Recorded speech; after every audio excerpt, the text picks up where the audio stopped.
You have to come here with your story. Welcome to this live webinar brought to you by Virtual India Sourcing Show. I am your host, Meghla Bharadwaj, and I am so excited to be joined by Stephen Selikoff today. Hi, Stephen. How are you? Hello, Megla. How are you doing? Good to see you again. Yes, good to see you too. And we are so excited that your new book has just been launched. I So know. I'm thrilled.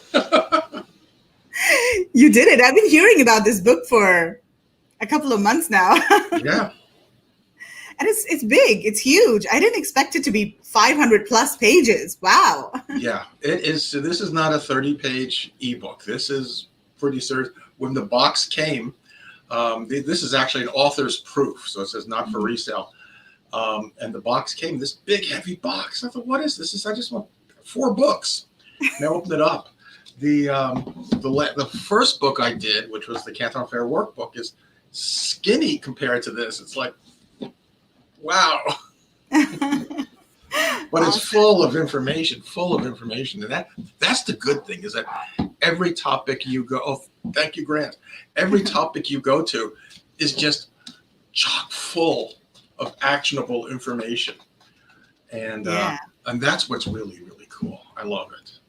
Cool. So I'm so excited to have you on this webinar. So what we're going to do is, first of all, let's just have a chat and talk a little bit about product development and sourcing in general. And guys watching, if you have any questions, feel free to ask Stephen. He's really the expert when it comes to product development, sourcing, selling into retail stores.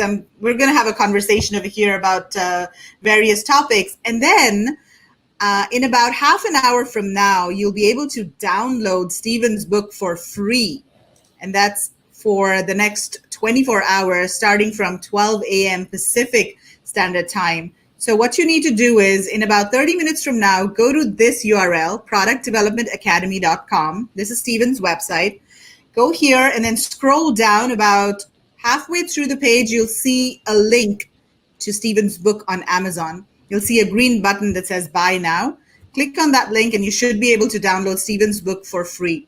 So that's in about half an hour from now, at about 12 a.m. PST time. If you're in Singapore, that'll be about 3 p.m. It's 2:30 p.m. over here right now. Cool. So, and we'll tell you when it's time to do that. So first of all, We're all Stephen. going to cross our fingers to make sure it works. Amazon's Yes. saying it's going to work, so we'll see. Cool. So Stephen, first of all, tell us a little bit about yourself for people who don't know who you are, and what has your experience been? What have you been doing for the last, I don't know, for your career, and what do you do now? My career's been all over the place. I have had a really interesting and fun career, including I was a fashion photographer for a number of years. So with long hair, now I have no hair. But I started selling to retailers in 2001, and then in 2005 I started developing in China, and then soon after that I gave up on the long distance relationship and started going back and forth to China and the Canton Fair and so on. And at the same time, I was also working at Microsoft for a while, so I would take my vacations, get on an airplane, fly, and then come back again. But that helped me a lot in what I was doing, because I learned tremendously. And in fact, I was business manager for 2 different divisions, multi-billion with a B dollar divisions. And one of them was worldwide retail sales and marketing. And my boss at the time, Mitch, who had come over from Buena Vista Pictures, he had just finished Toy Story. And we had products like all of the purchasable software and the Zune, but we also had Xbox. So I was able to learn from Mitch how to respond to competition, how to make sure that you keep your vision, that you work with customers. So he's one of the many people I get to say thank you to in the dedication, as I get to say thank you to you. So that's thank you so much. I really appreciate that. So I've had products. I focus primarily on retailers, and Amazon is just another channel for me. Hmm. And because of that, I've had a great. There's a lot of information about selling to retailers, about unique products, and so on. But most of it is passed from person to person.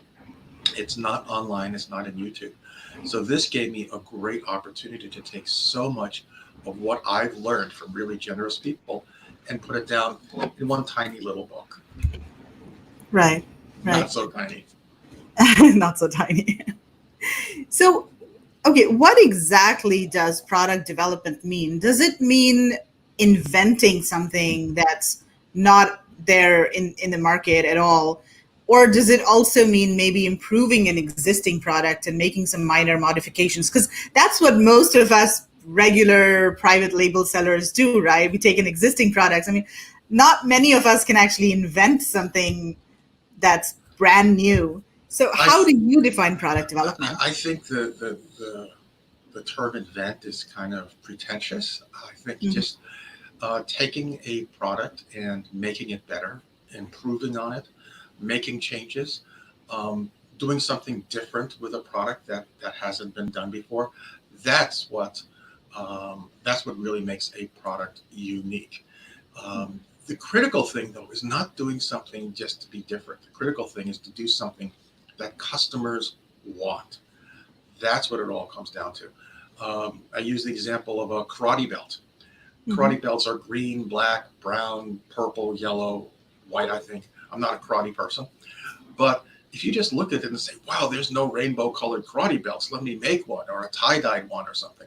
Yes, it'd be different, but nobody's going to buy it because there are specific requirements for the different colors and they signify things. So you want to make sure that when you create something that's different, that's unique, that customers actually want it.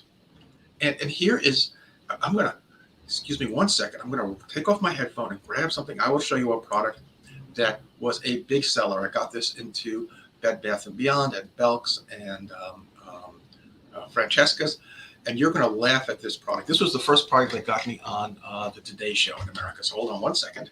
Okay, we're gonna wait for it. So meanwhile, guys, if you have any questions for Stephen, feel free to type them in the comments. We're gonna be taking questions. I have a few questions for him about sourcing, product development, but yeah, feel free to type in any questions that you guys might Okay. have. So I love sharing stories. Let me tell you this story. Yeah. Um, so my ex-wife was disabled, and we got a service dog. First night with the service dog, she gets in the bed, I get in the bed, and then Gabby, who's a little dog, climbs in the bed, stretches out. Erica moves over, I move over, I get the very edge of the bed, and I turn to her. I'm like, I got the little bit, but she gave me the look, and anyone who's married knows what the look is. So I just shut up. And um, I also have a tendency to look at life with a sense of humor. So I laughed about it. I mean, why not? Gabby changed our lives. It was wonderful to have her. She's the best service dog ever. But I did get the edge of the bed. So I was in a flower shop, a florist, and they had these cute little pillowcases that said his side and her side. And I asked, do you have any pillowcases that say his side, her side, and the dog side? The guy laughed. He goes, no, but if we had them, we'd sell 1 million of them. Well, light bulb moment. I was working at Microsoft at the time, so I had teams all over the globe. Got home, couldn't sleep because I kept on thinking about it. And finally, I got up, worked on the computer. And by the time the sun came up in the morning, I had an entire business plan put out. I had some rough designs done. I knew what I wanted to create. I'd already determined that there were no pillowcases like these out there. And I already had people on the ground going to check out some factories. So what I ended up doing was I had pillowcases that mimicked what was going on in my life. So Mhm. the first set had half the bed was the dog sleeps here, half the bed says the wife sleeps here, and the very edge said the husband sleeps here. It was fabulous. Mhm. We sold out very quickly, bought some more, sold out of those, went to the Global Pet Expo and got just, I mean, it was tremendous. They actually voted us as the best new product, second place of the best new pet product of the year. And this is, now that when I divorced, we had to shut down the business. But here is one of the pillows, the pillowcase, and I just took this off of the internet. So see if I can get this in there. Yeah. Just as a funny joke from the internet, but put it on a pillowcase and sold hundreds and hundreds and hundreds and hundreds. I shouldn't even be saying hundreds. I should say thousands. I mean, with Catalog Classics was at Christmas time, our first year, they did a test order of 7,500, and then they sent us 6 more purchase orders right after that because they sold out immediately. And as mentioned, that was also Bed Bath and Beyond and other places. That's not an invention. That's just a pillowcase with a fun saying on it that nobody's done before. So just feel free to do variations. Feel free to do improvements.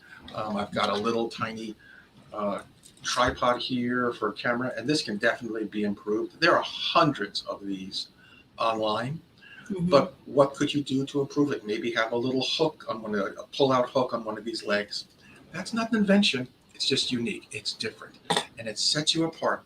And you are, as Seth Godin calls it, a purple cow among brown cows. Right. Yeah. So how else can people come up with these ideas? I mean, of course, like you said, just look around and see what you're seeing around you and what problems you're facing, or how to, make small improvements. But is there a specific way of thinking, or are there any, tips that you have for people to come up with these ideas? There are specific ways of thinking. Again, I've been lucky enough. I took some mind mapping courses with Tony Buzan, who created mind mapping. And I was able to apply that in the book. So let's talk about some of those ideas. I'll tell you my favorite in there. But just to give you an idea of what's in the book, I'm going to read off a list here for a second. I do it in 3 ways. I start off by telling you what not to do, because you can get pretty self-sabotaging. And forgive me for talking fast, because this is going to be a long list. But this is in the book. This is in the ideation section. What not to do. Don't let fear take over. Don't quit. Don't feel that you have to fix the world. In other words, don't feel you have to solve a problem. You can have great products without solving a problem. A Lionel Messi jersey does not solve a problem. It just makes people happy. So you can feed to people's desires, their emotions. The most famous example of this is Facebook. It did not solve a problem. It let people connect, which is an emotion. So don't feel you have to solve a problem. Don't put that pressure on yourself. Don't put time limits on yourself. Don't believe people that tell you everything's been invented. Don't compare yourself to your buddy or someone in a mastermind that you think is ahead of you. Their product might be crap. Their product might be something they've been thinking about for 8-10 years, and it's perfect. You're not them, so don't compare yourself. Please do not purchase a list. Lots of people sell lists, but you're not the only person purchasing the list. So if you're looking for something unique and differentiated, that's not going to work for you. Don't let your past haunt you. If you did a product and it didn't work, well, get up and dust yourself off and do it again. Thomas Edison said that he didn't invent the light bulb. He found 1,000 ways that didn't work. So those are all sorts, and there's more in here of things not to do. So once you get yourself out of that self-sabotaging cycle, now there are things you can do. And I've broken this down into 2 parts. The first is just all traditional methods of ideation. To go through it really fast, finding a solution to a problem, improving an existing product, repurposing a product, finding ideas in other countries, inspired by online sites, Pinterest, Answer the Public. And I do give you a warning, that I think everyone's talking about these days with keyword research, what to do about that, or how not to let that get you down a confirmation bias rabbit hole. Hacking sites, DIY sites, how to identify a niche, because I say niche, but I should say niche if I'm going to make the rhyme. The riches are in niches. Market gaps. See, this is a great one. Market gaps. Those pillowcases did so well, not only because they were cute and they were fun, but 53% of people let the dog sleep in the human bed. 53%. That means less than half are dog beds, dog crates, dog kennels, and dog houses combined. And yet that's all that's being sold. That's a major market gap. That's a market gap saying, what do you have for dogs that sleep on the bed? The pillowcases fit in there perfectly. So doing a little research, you end up with market gaps. The list goes on, Megla. It goes on a long time. Networking, locations, combining products, following your passions. There's a technique called pretending you're an alien, looking for trends, going to trade shows, products for specific events, like a Sweet 16 or a quinceanera or even a wake. People think, oh my goodness, my friends, uh, uh, I know someone today who has a relative that passed away, so it's actually a really touching moment. But what do you do? What do you give someone besides just the flowers? What do you do to help them remember the person that they lost? Um, Talking to your customers, talking to your factory. Your factories, if your factory's your partner, and they should be, they might have really good ideas. And it goes on and on. But the cool thing happens next. I'm looking at the clock because we're 10 minutes supposedly, and we only get to the beginning of the questions. We'll keep talking. Yeah. But this is great because then we go into a 7-day exercise. Okay. And is this all in the book? This is all in the book. Yeah. Describe everything? It Okay. describes everything step by step by step. So this exercise, and you won't see it anyplace else. I am very lucky that my business mentor, Bob Crimmins, is also a business mentor for Y Combinator. And those people who geek out know what Y Combinator is.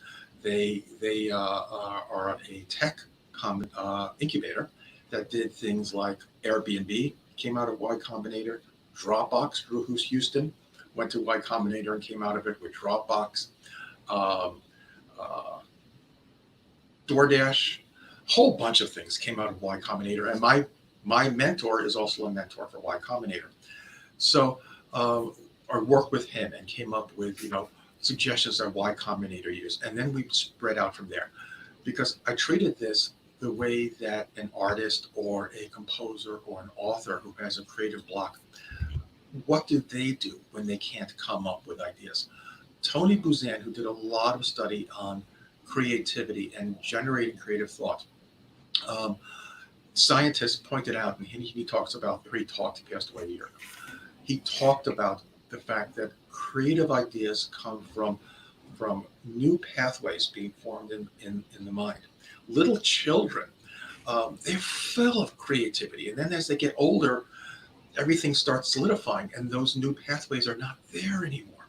So we need to create new pathways. And as a result of that, as a result of Y Combinator, of Tony Buzan, of Bob, and even of Leonardo da Vinci, we quote Leonardo da Vinci and his techniques in here for overcoming creative blocks.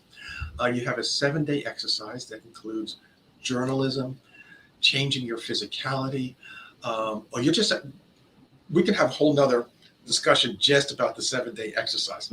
But so what does it aim to do? Well, what it aims to do is it helps you identify opportunities by opening up the new creative pathways in the brain. It basically treats coming up with an idea and being stuck the same way that artists would be coming up with a painting and being stuck. Right. And it allows you to start recognizing ideas. It's kind of like mind mapping on steroids. And those people who work with me know that I love mind mapping. We've done that in China. We've done that online. So it's like mind mapping on steroids, but it's within your own life. And it starts off with 4 days of journaling, not journalism, journaling. Then the 5th day, you go through another exercise. The 6th day, you go through another exercise. On the 7th day, you have a list of products. And once you have a list of products, the next thing you need to do is you need to make sure you edit it down because you've got to evaluate all those, make sure customers actually want them. But I see a question, so let me stop for a second. For the pillowcase example, did you simultaneously create different product variations, items, and launch? Or did you focus on the one pillowcase? Great question. I came up with probably at least a dozen different variations. Um, but I only launched with 6 of them. And for those 6, I bounced the ideas off of customers. I bounced ideas off of the original retailer that said, yeah, we could sell 1 million of them. And I narrowed it down to 6.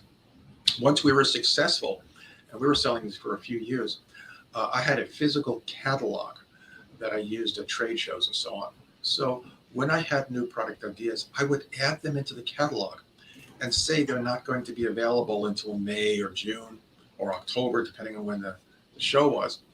And then I would just wait to get pre-orders. If enough people pre-ordered it, then I would create it.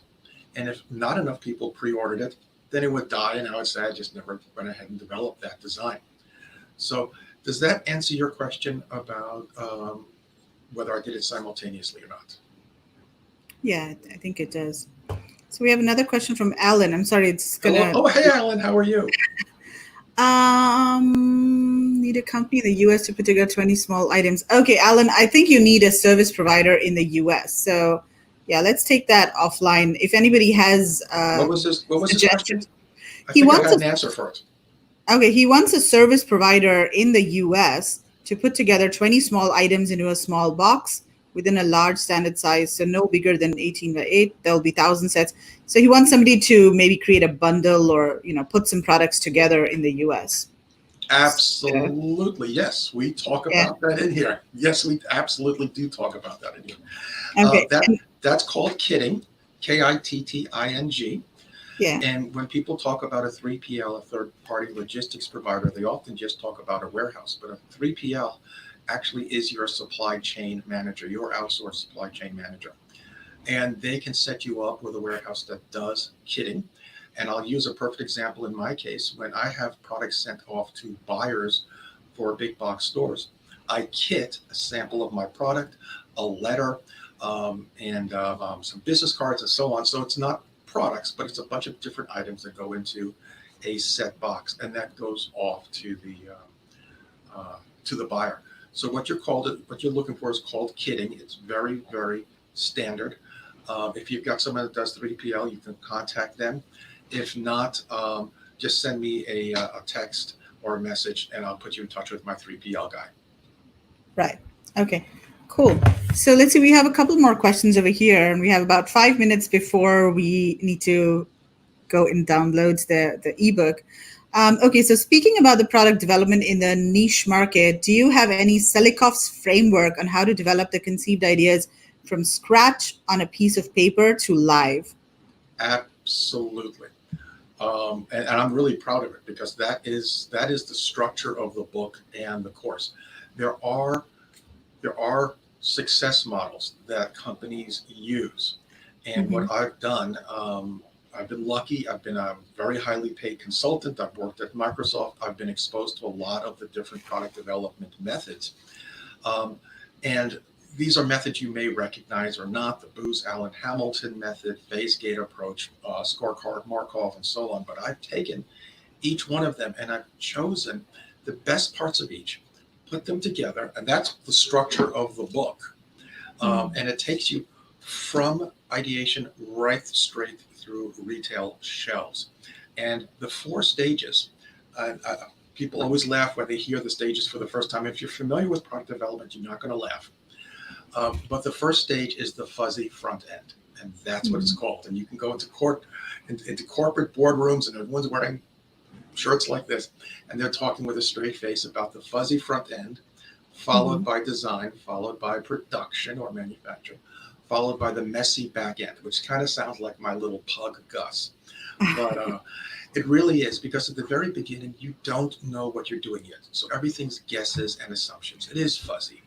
And then design is actually designing it, going onward towards manufacturing and production, which is, most people are familiar with manufacturing and production. And then the messy back end is messy because it involves people. It involves sales. It involves emails that don't get returned. It involves with somebody saying no, and how do you respond to that? It involves finding the right person to ask. So because it involves people, they call it the messy back end. But yeah, that framework is what I'm very, very proud of, because there is no product development framework that's made for the solo entrepreneur, for for the small business. Everything's based on large corporations, team meetings, reporting upwards. And we don't have that. We don't have the big budgets when we start off. However, we do have strengths. We're nimble. We're imaginative. We can come to decisions where other committees sometimes take a long time. So that is a great question. I love that you asked that because that is the structure in here. Right. We've got another question from Grant. So apart from talking to the shop owner about this product, did you validate your pillow slip product by any other means? So I think that's a good question as well. And we were going to come to this. So validation, like how do you validate your product? And I think you had a story to tell as well for this. So with the pillowcase, I lucked out. I should have validated it more thoroughly. But with the little validation I did for the first time as it grew. I had actual retailers and customers and so on. But I was very lucky that I had the success I did with the first time. Just like ideation, we list technique after technique after technique of validation. And there's more than just validating with customers. I think I've got I even have a mark in here. So it's more than just validating with customers. Do they want to buy it? You also want to validate how much people want to pay for it. So you want to make sure it's profitable. You want to validate that there are no competitors out there with patents or showstoppers, legal, or it could cause harm, or just cost, like you may fall in love with Chinese furniture and then discover it costs you a 300% tariff. You can't sell those. So there's all sorts of validations you need to do, but customer demand is the one that they talk about the most. And the story that I love, and I think this basically sums up the entire book in one short story. So maybe you don't have to get it. But Porsche, back in 2002 or whenever it is they first started the design, Porsche knew that they had to compete with all the markets out there. And the market for sports cars were getting smaller and smaller and smaller. So they got their best customers and they basically built a gigantic focus group. And everything that went into a new design, a Porsche SUV, they put in front of customers. They asked about the cup holders and the customers said, no, they have to be bigger. Porsche said, okay, we'll do that. They asked about the famous Porsche 6-speed transmission. And the customers said, no. Now, every time that they're asking customers, they're asking two questions. Do you want this? And will you pay for it? Well, when they asked about the 6-speed transmission, they said, no, we don't want it. And we wouldn't pay for it. And the engineers got really upset. Even the sports car media got upset. My brother, who loves cars, he's a car guy, he couldn't believe it. But Porsche went with what their customers said. They built the Cayenne. They launched it in 2003. Within 10 years, it was the category leader, and it was the highest. Not only was it the highest revenue producing product in Porsche's lineup, it accounted for more than half of all their revenue because they asked customers every single step. And that's what we talk to you about doing in here. You validate with customers every time you make a change to your product, every time you decide, hey, I don't have the budget for this, let me cut it out. Throw that in front of customers. When you do your packaging, throw it in front of customers. When you come up with your logo, throw it in front of customers. We had someone in our course came up with a logo, and it's for a product that is very, well, I'll tell you what she did. She put it out in front of people. She used pig foo, and then she also used the people in our course.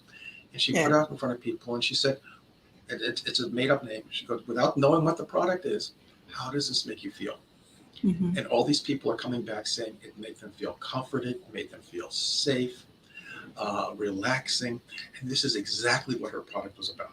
She knew that it was a good name and a good logo because of the feedback. So everything you do, just like Porsche, put it in front of people and let them make the decision. No matter how much you or your engineers want a 6-speed transmission, if they say they don't want it and they're not going to pay for it, then take it off the list. Right. Awesome. Okay, let's see if we have a few more questions over here. Who's here with us? Oh, Baptiste is here, so he's saying hello. Hey, Baptiste, hello. It's the Are you best back? community I don't on know the if I'm following you on Facebook, so I don't know if you're back in France at the moment or No, you're he's on in your Taiwan. way. You're He's still in still in Taiwan? Taiwan. Yeah. I am looking forward to seeing you again, my friend. Okay, Norman, is this book meant to be read cover to cover, or is this more of a reference book? Yeah, that's a good question. Very good question. It's meant to take you step by step. It's written in a narrative form, in a conversational form, so that you can go step by step. However, I was being teased about this today. The table of contents is huge. I'm going to flip this a little bit. I don't know if you can see it or not. Yeah. But the table of contents goes on and on and on, almost more of an index. And I did that on purpose so that if you have a specific question, what type of legal agreements do you need with your factory? You can just turn right to that. How do you find a factory? You can turn right to that. How do you negotiate with your factory? You can turn right to that. Right. So yeah, you can definitely use it as a reference. It's 514 pages, so reading it to cover will take a long time, but the information is presented sequentially, as we discussed earlier, going through the stages of the fuzzy front end, the design, the manufacturing, and the messy back end. Right. So, Stephen, it's 12 a.m. now, right?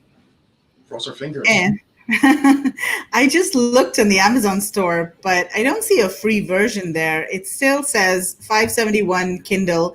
So, guys, why don't you do this as well? Go to Stephen's website. It's productdevelopmentacademy.com. And if you scroll down a little bit on the page, you'll see a link to his book. And then you'll see a green button that says buy on Amazon. So click on that button, see if you can download the free version over there. It should be free right about now, or maybe we have to wait for a couple more minutes. I don't know. I am signing into Amazon's publishing site.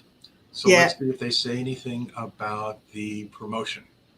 Yeah, let's do that. But currently I see it here for $571 on Kindle, $29.99 on paperback, but I don't see any option for getting it for free. Okay, so I have right here KDP Select info. Oh, somebody says got the book. It's free now. Woo-hoo! All right. Yay! How do you do that? How do you do that? You just buy? Do you just click buy now on the Amazon page, and then is it just free? Whoever is it who bought the book, can you just explain to us a little bit?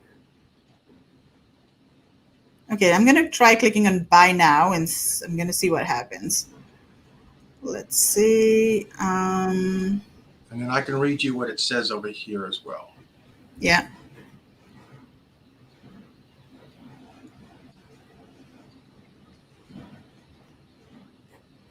So no, it's not giving it to me for free. Maybe it's just free in the US. Is that possible, No, Stephen? so here it says here. Once your book is enrolled in KDP Select, you can run a free book promotion by offering it free for up to 5 days out of each 90 days. Oh, awesome. So it's Free showing book up as promotion. 0 for me. So a lot of Oh, people now it's are showing up as getting 0? it. So Not it is for working. me. No, not for Excellent. me, for some other people. All right. So Casey King's got it. I just logged on and it was free.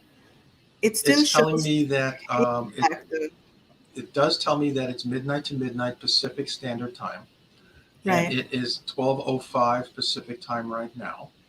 And it does say that it's global. So we will see.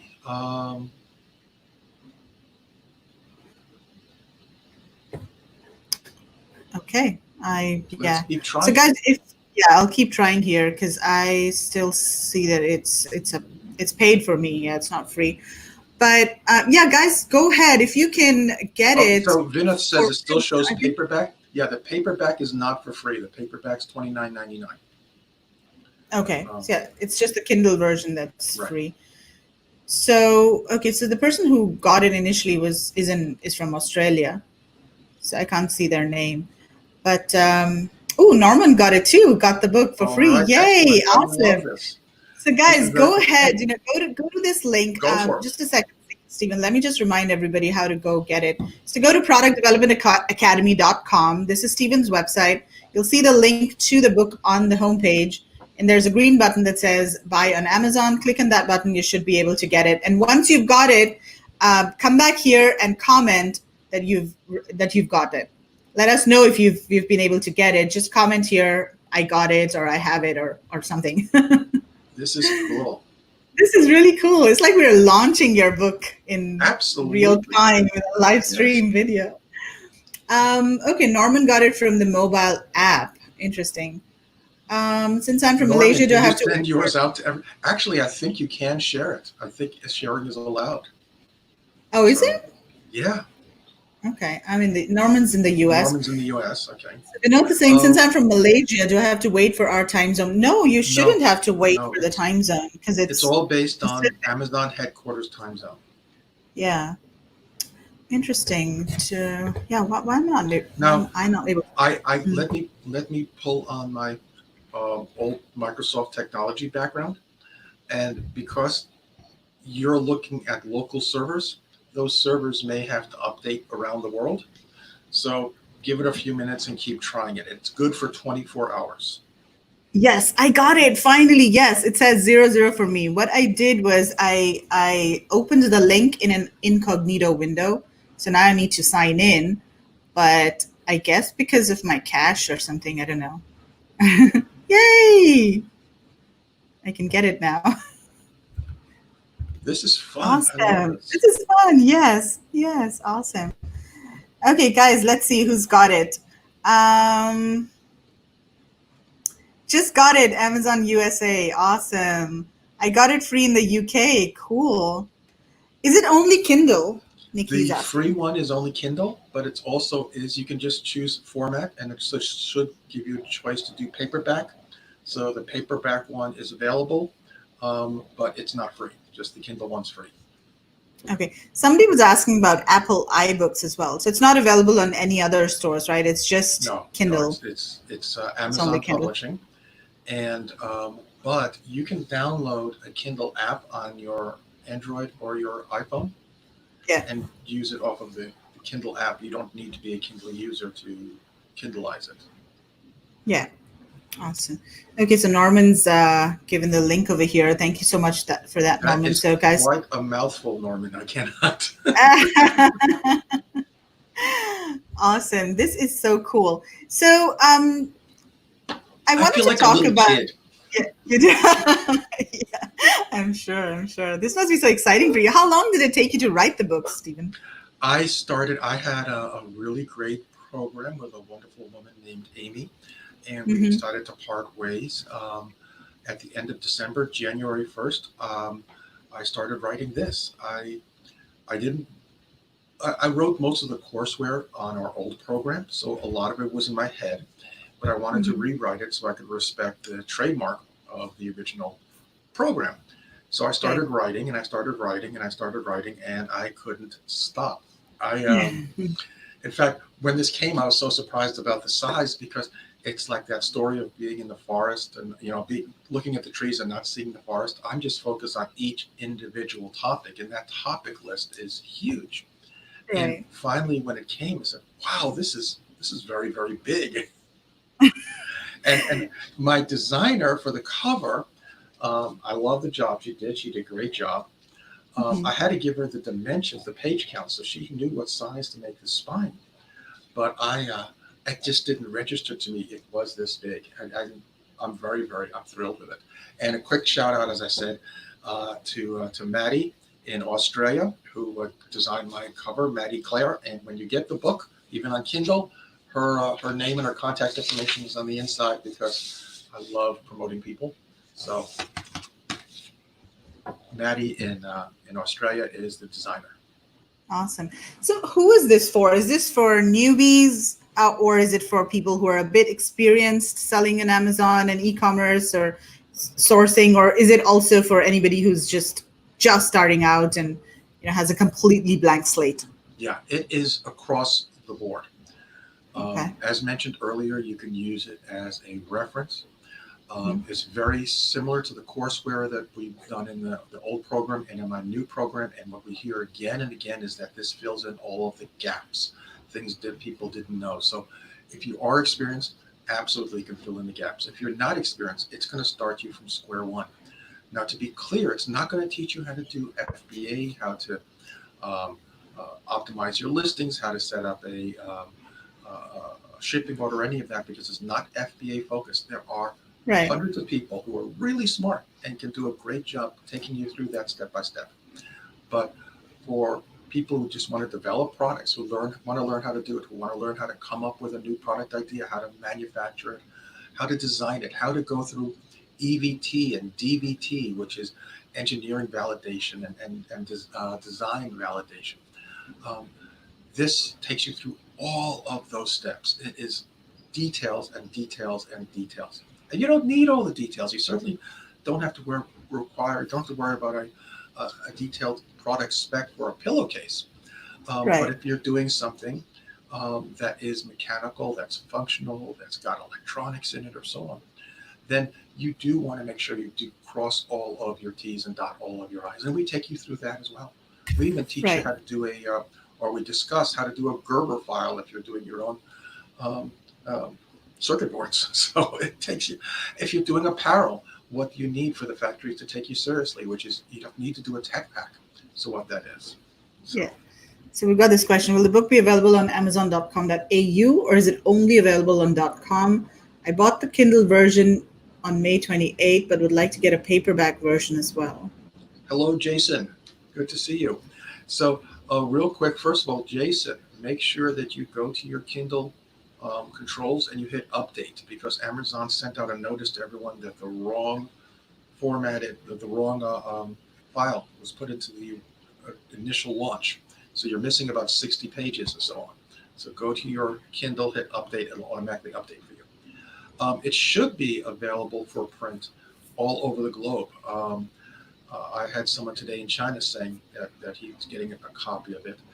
So it should be available for print all over. If it's not showing up on Amazon Australia, let me know, and I'll try to figure out their settings here at this end that needs to be approved. But I clicked a little button when I published it that said it'll be in 70 different markets, and I'm pretty sure Australia is listed there. Yeah. Hello, Roz. Okay, Roz, you're going to love it. You are going to love it. Very excited. When travel starts opening up again, I hope to be able to travel down to Australia. I'll definitely going back to China. And if anyone sees me out there on the road and you have a copy of it, let me know. I will definitely sign it and say thank you. You guys are the best. Yeah, and you've got to come to India next too, Stephen. Oh, we have to do it together. Let's talk, because I definitely, in fact, for those who are wondering, does this include information on sourcing in India? And yes, it does.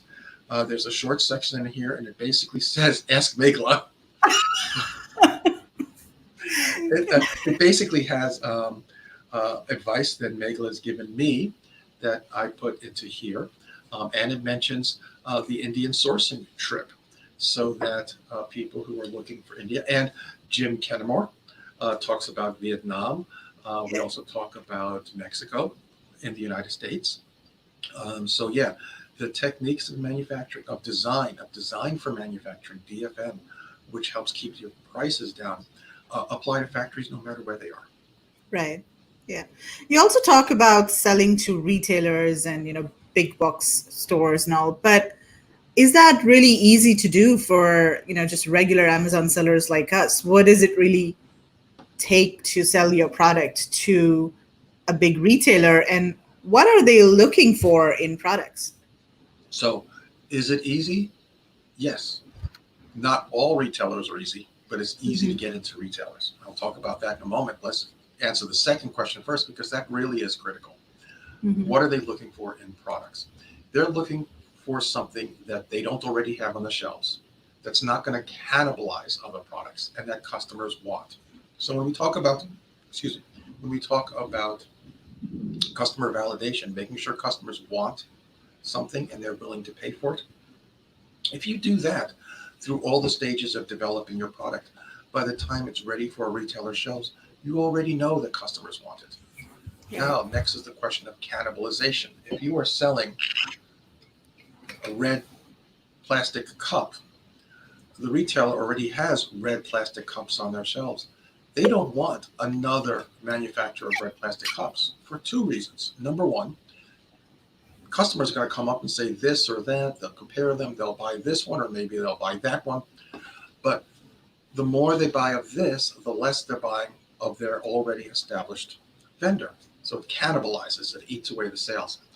The other thing is, at the end of the day, when they go to the cash register, whether the customer bought this one or this one, the cash register stays the same.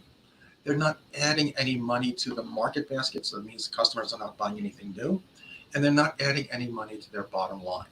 So they don't want another red cup. They already have one. However, let's say that you have a cup that, I don't know, changes color as you put hot stuff in it. And we've seen those around, but they don't have one yet. If you have one that's really cool and it changes color and maybe there's a rose that blooms or something, it's pretty. They haven't seen it before. It's intriguing. You might even have something on it that says, life's a beach. That's a saying you see on t-shirts and so on. Resort stores are going to love that. Any place that's near a beach, any city that's near a beach. They don't have that. They want it. They're going to buy it. So the product becomes king. It's got to be something that retailers want. That's not going to cannibalize other things off of the shelf, and that customers are going to find appeal. If it does that, and it adds to their bottom line at the end of the day when they look at that cash register receipt, they will love you. They will call you up. They're going to order it and they're going to reorder it. And that's really is one of the keys with retailers. They're going to reorder it. So coming back to the question of easy or hard, there are basically two types of retailers. There are the smaller ones, which we call specialty retailers. The stores themselves are smaller. The customer behavior is different. The decision maker is in the store, just like the flower shop that bought my pillowcases. They pay upfront. They pay for shipping. So if you're in Australia, you've got a warehouse in Florida, and you've got a customer in California that orders it. The customer pays FedEx charges to get it shipped from Florida to California. So they pay for all of that. They buy in multiples. So when you send stuff off to Amazon, you know about your master carton and the units in it, but you might have also seen questions about an inner carton. That's too far away. The inner carton has got maybe 6 or 10 items in it, and then those get into a master carton. When you sell to a retailer, particularly a small retailer, they buy by the inner carton. So they're going to buy 6 items at a time or 10 items at a time. If you're doing baby blankets, pink, blue, and yellow, they're going to buy a case pack of each because they want their customers to be, able to make a choice. So now, let's say there's 6 of each. One sale is 18 units, and if they buy it again every month, over a year's time, that one sale turns into 18 times 12. And I'll let someone else do the math on that. Yeah. But that's what retailers. Those are small retailers. Large retailers. The decision maker is not in the store. It's in a corporate headquarters someplace. They're making a decision for 100 stores or 1,000 stores or 8,000 stores. They move more slowly. So they might order in January, but it's not going to be put on the shelves until June. They pay 90 days, 60 days, 90 days after delivery. They pay on a purchase order and an invoice, and their quantities are huge. They're not worrying about the size of the inner carton. They're buying by pallet, by truckload, or by container load. So it's a much slower process. During COVID, I finally got a response from a major retailer that I first approached 19 months ago. So. Right. Interesting.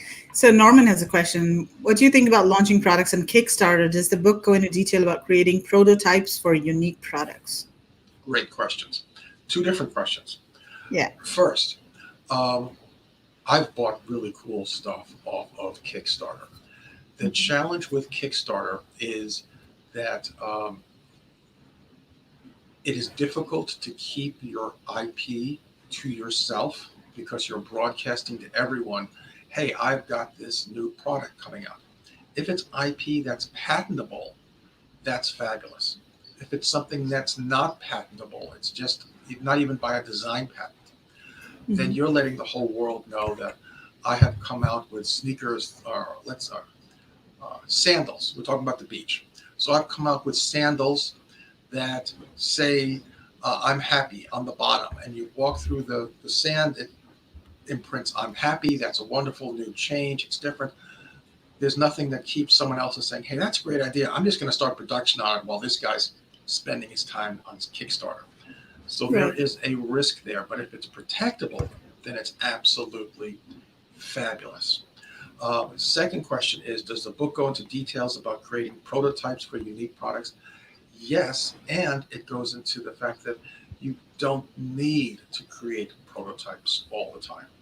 So when you are validating your product, and I talked about validation methods, the one that's the simplest is literally going to strangers, not your friends, not your family, going to strangers and asking them, would you buy this product? And when you do that, you just get a graphic artist to create a photorealistic image of your product. You don't have to do a prototype to get it validated at that level. And then this is the most important part. When I talk about validation, if you remember nothing else, remember this. Ask open-ended questions. Don't say, I'm creating a product, I'm going to sell it for 25 bucks. Would you buy it? Right. That will get you information, but not the information you want. Ask instead, this is a product I'm working on. What do you think? And just get their comments, their feedbacks. You can even Mhm. say, what can I do to make this better? And get their comments and their feedbacks. And then you say, what would you pay for this? Because you may be thinking, oh, I'm going to charge 50 bucks for it. And everyone says 25 bucks, 20 bucks, 25 bucks. It doesn't matter. You're wrong. That's a problem. But it works the other way too. You might be, and I am guilty of this, I'm overly cautious. You could say, well, I'm thinking about this and I'm going to charge 20 bucks. What do you think? And they say, yes, I would buy it. But if I kept my mouth shut and I said, what would you pay for it? They might turn around and say, oh, I would pay 50 bucks for it. I would pay 60 Yeah. bucks for it. And I left all Yeah. that money on the table. That's why you don't want Mhm. to leave them. Right. Right. So let's just see if we have any questions over Hello. here. Bahar is here. Can't see the link here from New Zealand. So Sangeeta Singh couldn't get my copy. Sangeeta, are you in Singapore? Are you in Singapore? Just let me know. Because Stephen, I checked the website again, and if I don't log in, it shows me that it's free. But if I log in, then it doesn't show me the free version. So maybe it's restricted from Singapore, or oh, Sangeeta is in India. She just says she's in India. So yeah, not sure why it's not available in India and Singapore. um, Robin, yeah, Hi, exactly. Robin. That's so yeah. Um, anyways, so maybe you can take a look at it later, Stephen. Yeah, I'll Uh, take a look at it. So yeah. did she say that the link from the site doesn't work, or is she saying that she can't purchase it on Amazon? I didn't understand what she was saying. So, Sangeeta, can you clarify if the link wasn't opening, or does it not give you a free copy? Okay, so she What couldn't is get the the free issue? copy. She just says I couldn't get my copy. So I assume that she just couldn't get the free copy. So keep trying. It's supposed to be for 24 hours. It may be, oh, the website isn't Oh, opening. oh, okay. Um, yeah, try again then. Maybe there's a temporary issue or something. So just go to productdevelopmentacademy.com and try to click on the buy from Amazon button over there, and it'll take you directly to the page.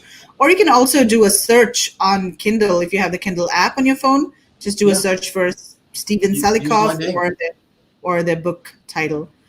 I've been trying to purchase from Amazon app, but then only option that I had was paperback format. Where are you located? He's in Malaysia.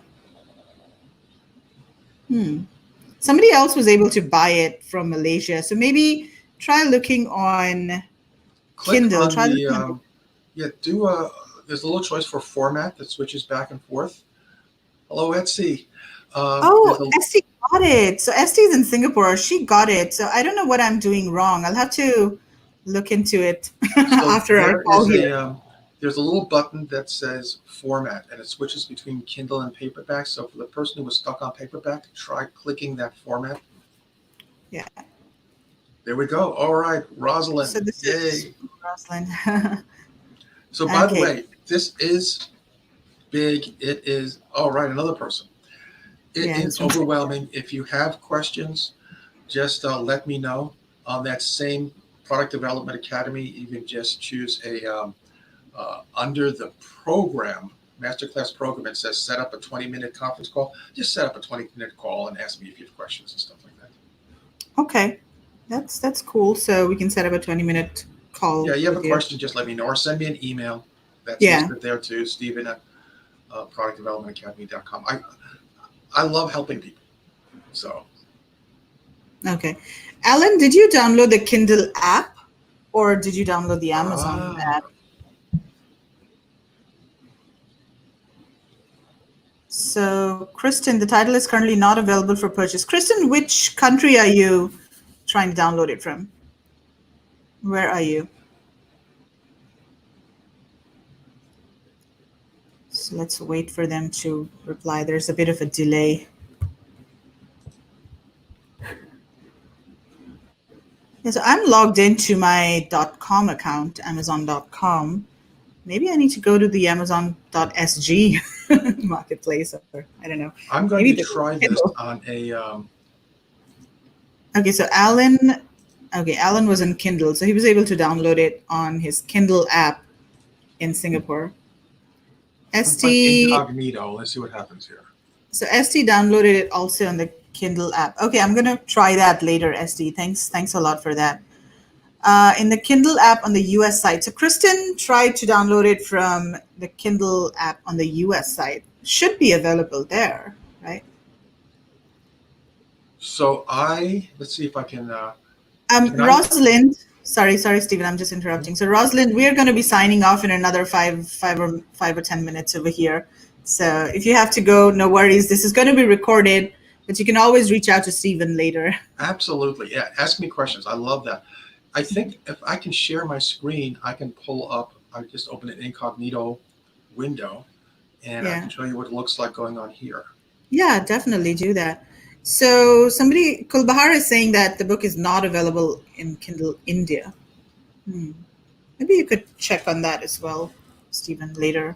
Yes. Okay, so Grant says she's from Australia and tried from Amazon.com. It sent me over to Amazon.com.au and I was able to get the Kindle version for free. Okay. Interesting. Yeah, so if you want to share your screen, Stephen, there's a button at the bottom, share screen. All right, so I think I am. You're welcome. I might be sharing the wrong screen right now. Let's try that again. Share screen. All right. I don't see the application window. All right. I don't know which is the correct one. Let's try this one.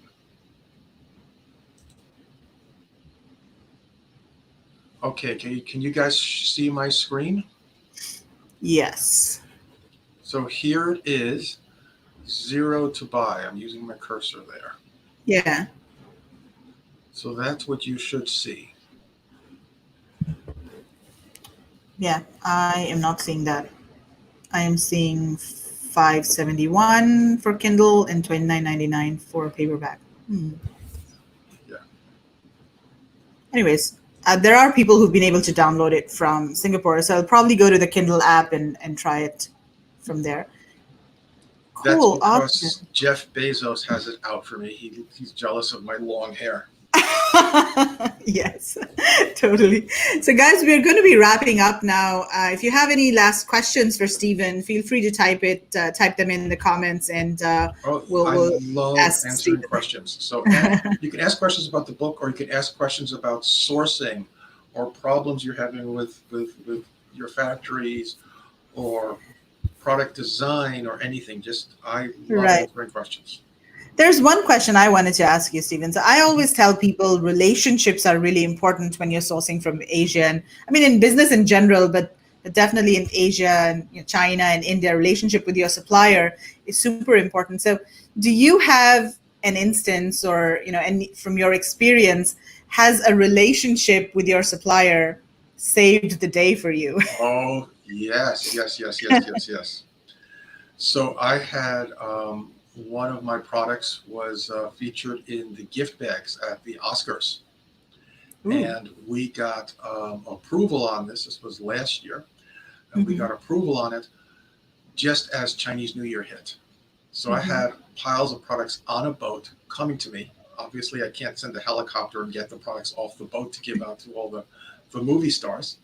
Yeah. Um, so I reached out to my factory, and during Chinese New Year, they went to the Mm-hmm. factory, they unlocked it, they opened it up, they went inside, they packaged up all the products, and they FedExed them out to me, and I sent them down to California.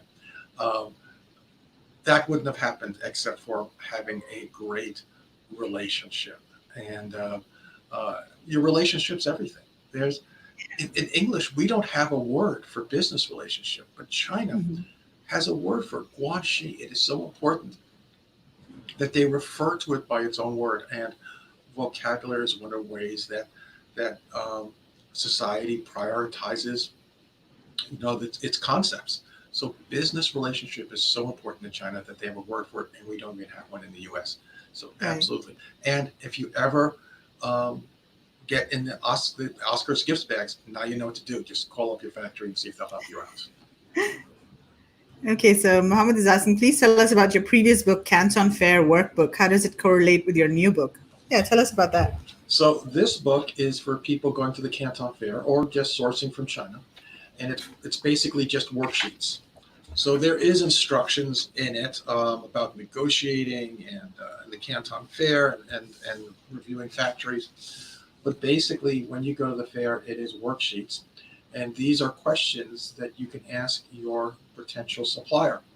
So when you're talking to someone in a different language, when you're surrounded by all these people, when it's the first time in China, it's easy to get confused and forget all the important questions that you should be asking. This lists all of those questions. You fill it out, and at the fair, you actually put the booth number, and you get a picture taken with it here. Next week, the Canton Fair goes virtual, and Yeah. the same questions are just as important. For example, MOQs. People talk about, oh, one of the terrible things now is this large MOQ. Everyone has a large MOQ. Well, what do you do if the MOQ is too large for you? There's an answer for that. If Mm-hmm. a supplier says that the MOQ is 2,000 products and you only want 400, then you ask them, okay, well, I'm not going to start with 2,000. I want to see if it's going to sell or not. I only want 400. What's the surcharge? What surcharge can I pay to have only 400? So let's say it was $4 a unit, and they say, okay, the surcharge is going to be another dollar, so that's 25% surcharge. Say, Mm-hmm. okay, that's great. I would pay that. Can I get that refunded? Can I get that applied to my next order that's over the MOQ? And most factories will say yes. So now you may have paid an extra 25% per unit on your first order, but that gets refunded back to you on your second order. So when you total all of your units, it's actually a wash. You're paying the lower negotiated price, even though that first group had a surcharge on it. So Right. that's a real easy way of getting around the MOQ. That's in this book, but it's also in this book as one of the questions that you ask your supplier. And Mm-hmm. it's the same question that you can ask during the virtual Canton Fair. Rafael is asking, what should people expect from shipping rates post pandemic? Good question. I am not a freight forwarder. I'm not an NVOCC. I'm not a 3PL. By the way, NVOCC is a non-vehicle owned common carrier. That's like freight forwarder up a little step, but basically the same. I'm not any of those, so I'm not an expert. But I can tell you, back in 2003, when SARS hit, afterwards everyone was hungry for making sales. So suppliers were making deals left and right.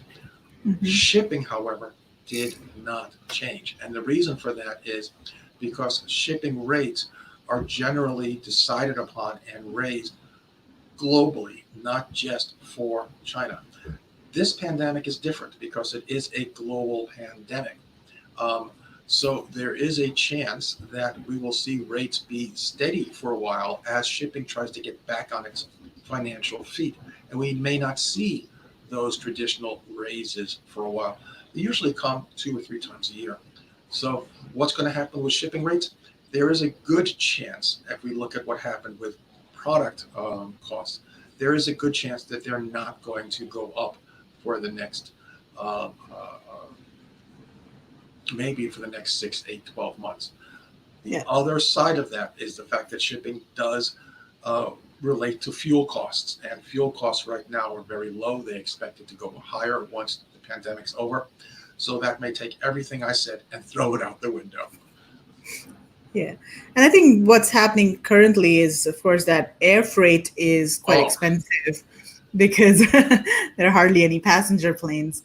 So, I yeah, mean, that's a different issue, but air yeah, freight and cargo, that's a different issue. That goes in the belly yeah, of the plane. If there are no planes, that's just not happening. right. So don't focus on air freight right now being a solution. Yes, absolutely.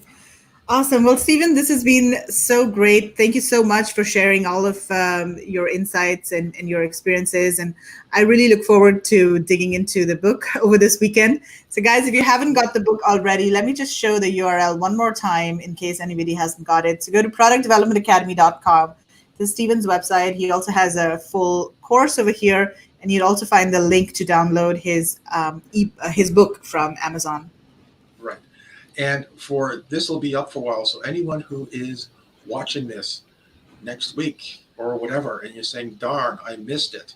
So today is the 12th of June, where we'll have another free download day on the 12th of July. And then we'll do another free download day on the 12th of August. Oh, So awesome. if you're watching this and you missed it tonight, go ahead. And if you had a question you wanted to ask me and you missed that, just my contact information is on the site. Set up a short call or send me an email. I'm happy to answer questions, or just friend me on Facebook. So love to hear from people. Cool.